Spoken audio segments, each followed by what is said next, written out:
जाएगा। तो आज का जो पूरा दिन था इसी उद्देश्य से मैं गया था और मैं प्रयास करूंगा कि 8 तारीख को मैं फिर लखनऊ जाऊंगा।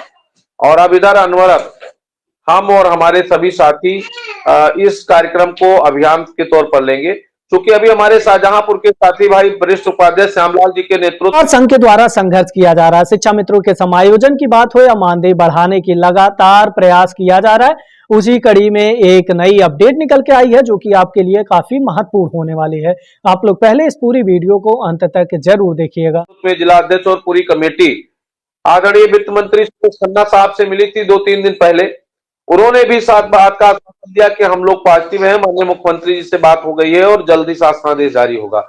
लेकिन अधिकारी, मंत्री, सभी नेतागण अगर पॉजिटिव हैं तो मैं चाहूंगा कि माननीय मुख्यमंत्री जी शीघ्र ही मंत्री जी मुख्यमंत्री से मिलें और शिक्षा मित्रों निदेशकों के संबंध में जो लंबित हमारी समस्याएं हैं, जिसके लिए हम लोग अनवरत संघर्षरत हैं, वो शीघ्र जारी हो। यही निवेदन डीजी मैडम से किया गया है।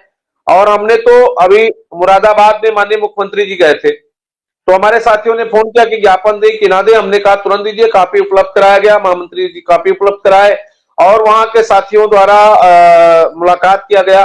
कुछ एक आध कार्यक्रम ऐसा हुआ जहां मंत्री जी उपस्थित थे और हमारे लोग ही संचालित कर रहे थे, वहां भी बातचीत हुई। तो लगातार कुल मिला के इसी पर काम हो रहा है कि किसी भी तरह से शीघ्रता से शासनादेश जारी। जी शुक्ला जी, अभी आपने कहा कि मुख्यमंत्री की और मंत्री जी की जैसे ही बैठक या मुलाकात हो जाएगी और फिर निर्णय कुछ न कुछ ठोस निकलेगा। इसका मतलब अब तक बात यानी मुख्यमंत्री और बेसिक शिक्षा मंत्री की बातचीत नहीं हो पाई, हो जाती तो कुछ न कुछ निर्णय निकलता।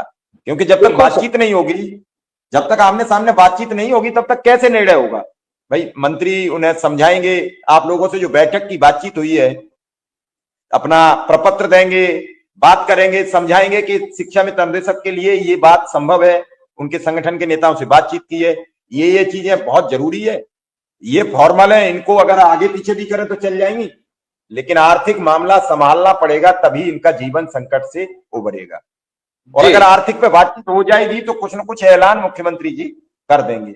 अब देखना यह है कि मुख्यमंत्री की और शिक्षा मंत्री की, बेसिक शिक्षा मंत्री संदीप सिंह की मुलाकात और बैठक कब हो पाती है, क्योंकि जब तक बैठक नहीं होगी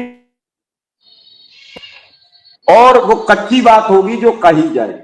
लेकिन मुझे लग रहा है कि दिसंबर में ये प्रक्रिया पूरी हो जानी चाहिए और उम्मीद यह है कि अच्छी खबर मिल जाए। लेकिन अच्छी खबर को तो हम तभी खबर मानेंगे जब किसी नेत्रहीन व्यक्ति की बहन थी, उसने कहा हम तो तभी मानेंगे भाई आ जाए घर। जब तो बहुत दिन होगा जब इस बात की बातें होती।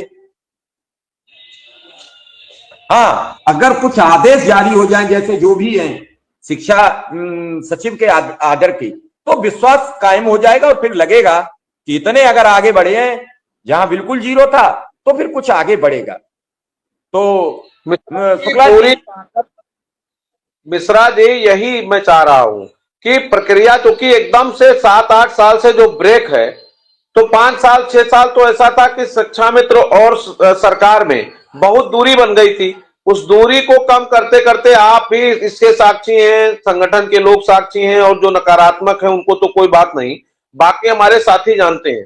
धीरे धीरे समन्वय स्थापित हुआ। आज की स्थिति है कि उत्तर प्रदेश सरकार के मंत्री, उत्तर प्रदेश सरकार के पार्टी के विधायक अब ये बात मुख्यमंत्री से कह रहे हैं। जैसे कि अभी माननीय रामकृष्ण भार्गव जी गए और उन्होंने अपने नेमिस की बात के साथ साथ शिक्षा मित्रों की बात की, तो उन्होंने कहा कि हमने बैठक कराया और हम देख रहे हैं उसको जल्द कराएंगे। तो बिल्कुल, लेकिन हम संगठन की तरफ से कोई ना डेट दे रहे हैं ना कोई समय दे रहे हैं, और ये समय और डेट तब निर्धारित होगा जब कुछ हो जाएगा। उसके बाद हमको ये बस केवल हमारा प्रयास है, संगठन की प्रयास है कि अपनी बात को सभी के पटल पर, अधिकारियों, कर्मचारियों, नेताओं और माननीय मुख्यमंत्री जिन प्रतिनिधियों के, मुख्यमंत्री जी के स्तर तक हमारी बात जानी चाहिए। और लगातार उस पर हम काम कर रहे हैं और हमारा एक साथी काम कर रहा है और पूरी यूनिटी और पूरी ताकत के साथ हम लोग काम कर रहे हैं और ये चाहते हैं कि प्रतिदिन हमारी बात माननीय सदन तक जाए, मुख्यमंत्री जी तक जाए। तो करत करत अभ्यास को जड़मत होत सुजान, रसरी आवत जाते सिलपड़ परत निशान। तो निश्चित रूप से हमारी समस्याओं का समाधान का वही कड़ी था। उसी क्रम में, इसी संघर्ष में हम लोग मुख्यमंत्री से मिले, उप मुख्यमंत्री से मिले, माननीय ब्रजेश पाठक जी से मिले, माननीय केशव प्रसाद मौर्य जी से मिले और जहां नकारात्मकता की सोच लोगों की थी वहां सकारात्मक दृष्टिकोण से बात होना शुरू हुआ। तो निश्चित रूप से, लेकिन सब्र का इम्तिहान बहुत खराब होता है और वो प्रतीक्षा जब करने लगती है किसी बात की तो उसमें बड़ा दर्द होता है। और हमारे भाइयों बहनों को काफी दर्द है। हमारे एक एक साथी रोज हमारे बीच से जा रहे हैं। ये बड़ी लंबी पीड़ा है जिसको सरकार को गंभीरता से लेकर के और शीघ्र इस पे न्याय निर्णय देना चाहिए। और उम्मीद है जैसा कि डीजी मैडम ने आज बताया उस हिसाब से प्रमुख सचिव जी ने भी कहा था, चुनाव से पहले भी कहा था, चुनाव आदर्श आचार संहिता समाप्त होने के बाद भी वो